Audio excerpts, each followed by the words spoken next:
mentioned earlier, training camp gets underway Saturday at Greenbrier in West Virginia. Everybody reports to Berea. They'll fly down together. Who do you think could become the darling of training camp in 2023? Well, I think one guy that's really going to stand out and pop in training camp is going to be Za'Darius Smith.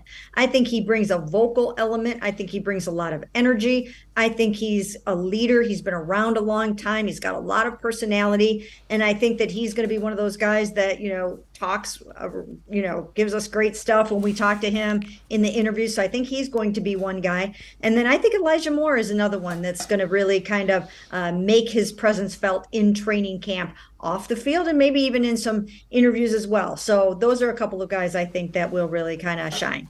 Who do you think could have breakout seasons this year? When you look at the collection of talent and what we expect the Browns to do both offensively and defensively, who are some guys you think could break out this year?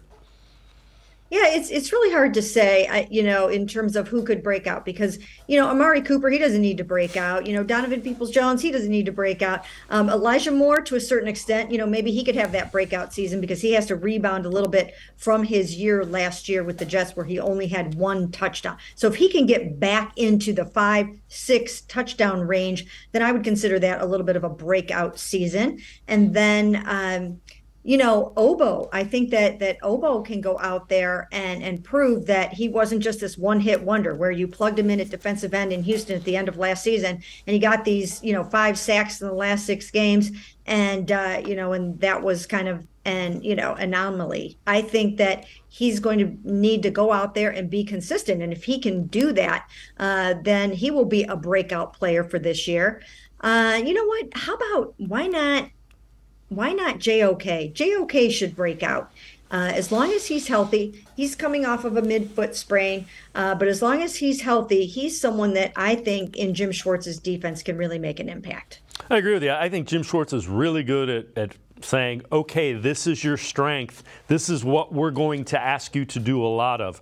The other guy that comes to mind, and we talked about him last year, I still think David Njoku could end up being one of the top tight ends just because of the way Deshaun Watson throws to tight ends historically. Yeah, you know what? I'll tell you what, that position has an opportunity to really excel this year. So David Njoku, I've said this many times before, and I always meant that he was going to need an elite quarterback to achieve it, but I always felt like he was an 8 touchdown a year tight end. I think he's got that capability. I think he's got that size. I think he's got that muscle to go up and fight against smaller defensive backs and even some linebackers down there in the red zone and the end zone. So, he is talented enough to get those 8 touchdown catches this year if Deshaun is playing all 17 games. So, look for something like that. But, he's got some competition this year in Jordan Akins. And Jordan has a natural chemistry already with Deshaun Watson. So, those two guys, I think, should really bring out the best in each other.